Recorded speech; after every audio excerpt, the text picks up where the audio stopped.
Good morning, ladies and gentlemen, and thank you for joining me once again. As always, there's three things that you can do to help me out. That is like, subscribe, and share my content. Most important being sharing my content. Now, I'd like to say thank you to all of our new subscribers. Without you guys sharing my content, none of this would be possible, so I appreciate it. We're going to be getting into the coronavirus update for the day, and I'm going to get right to the point. It's not looking good. We are seeing this thing rise at a 30% rate day over day. Okay. We are up to 213 confirmed deaths. We are up to 9,746 confirmed cases. We are seeing countries start to repatriate their citizens. We are seeing land borders being closed in Mongolia and Russia. We are seeing human to human transmissions in several different countries outside of China. We are seeing infections in some areas that don't have the ability to deal with this if it gets out of hand, such as India, Sri Lanka, Thailand. This thing has gotten bad enough where it has reached every single province within China. Okay, models predict that all of China's medical system will be overran within 2 weeks. If this thing continues to progress at a 30% rate, we will see infection rates equivalent to Wuhan and the rest of the country within a 14-day period. And what that means is the quarantine, no matter how good we think it is, will not be effective. Once this disease reaches a certain threshold inside of a population, it will not be able to be contained.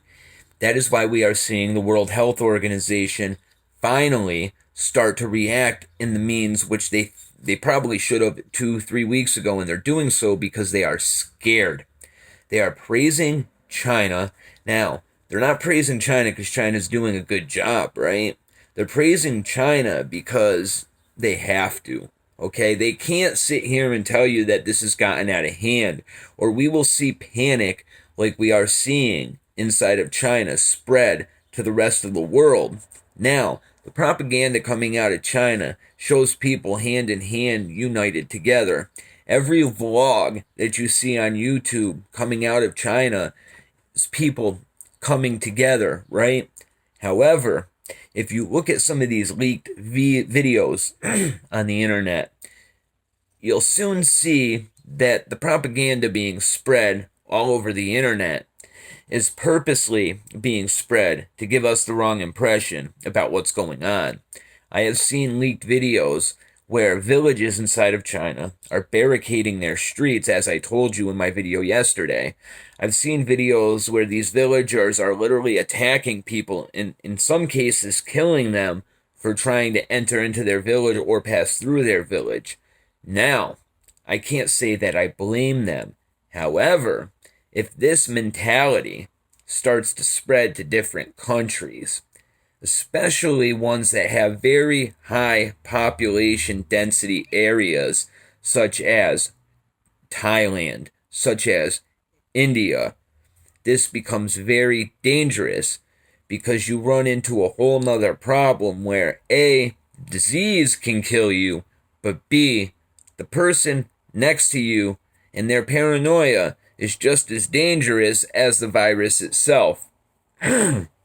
Now, we are seeing food shortages like crazy inside of the areas like Wuhan, right? Fresh food is not getting into these areas. Now, we are also seeing these hospitals that they are building nearing completion.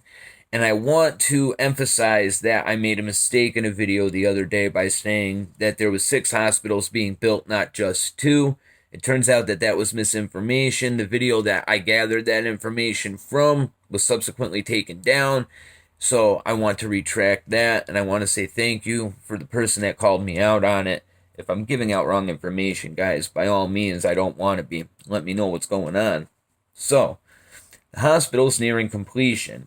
Now, as I said, there's bars on all of the windows in these hospitals, right? And this thing is not like any virus we have ever seen before. Even health experts that have studied biological contaminants that are going into China to work on patients, right? ground zero, they're dropping dead of this thing, and they are 100% supposed to be prepared to deal with a biological contaminant like this, but it's killing these guys. They should be safe, but they're not. So that gets me thinking that this is unlike anything we have ever seen before, and the New England Journal of Medicine just so happens to agree with me. Now, they did a study on the case in Germany, right? So there was a woman that flew into Brussels from Shanghai for a business meeting. She infected 2 people. One of those guys infected 2 other people, but how and when he infected them is what's scary. So, before we get into that, the viral payload that they found in this guy's saliva is unlike anything they've ever seen from a virus before.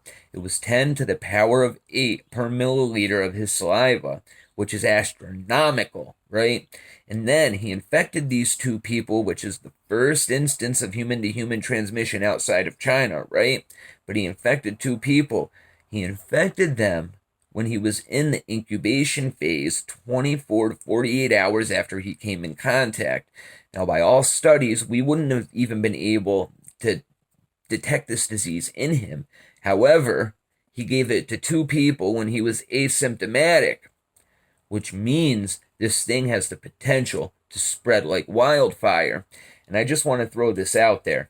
From what I've seen, this doesn't seem to be affecting Eastern people the same as it is Western people.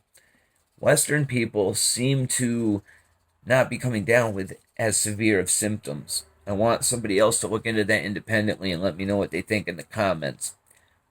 I don't want to go too much more into depth on that one, okay? But the information that's coming out of China, I'm telling you right now, it's all over the place because they're saying that this thing isn't easily transmitted, right? However, at the same time, that's not what they're telling the people that are building that hospital. There was video that came out from a daughter. Her dad's working on the hospital, right? And the amount of precautions that they're making these guys go through that are working on this hospital are absolutely insane. As far as like disinfectant, changing their mask every 4 hours, they're being told like the goggles that they're wearing, everything like that. It leads me to believe that the transmission of this thing isn't simply droplet form. I think it may have very well already gone airborne. Like I said, this is my opinion. There's a lot of fact in here, but when something's my opinion, I'll let you know. It's also my opinion that this thing is probably reached more countries than they're telling us just because the fact that there's so many asymptomatic cases. And that's scary to think about when you think about these people being repatriated back into, say, the United States and where they're being kept. Australia had the right idea by putting their citizens on Christmas Island, 2,000 miles off the coast of their country. However, the people that flew in to Southern California, right, all of them voluntarily decided to go into quarantine for 72 hours. That is except one, right? He tried to leave the airbase. He was forcibly put into quarantine. He'll be held there for 12 days. But these people, after 72 hours, will be sent home if they don't show any symptoms and they don't test positive.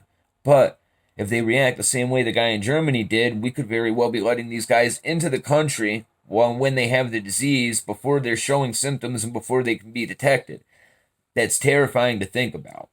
So, with all of that being said, as I've said 100 times before, the most important thing we can do right now is continue to build the network that we've been building, to continue sharing the information that we've been sharing, and by all means, just remain calm. Like, this is out of our hands. We can't control anything except our own safety. We can ensure that we take every precaution necessary to avoid this impacting us, right? And that is why I'm giving this information to you guys, right? That's why we're talking, and that's why we're discussing, and that's why we're sharing the info. So, with all of that said, I want to say God bless, have a great day, take care of yourselves, and I'll talk to you shortly.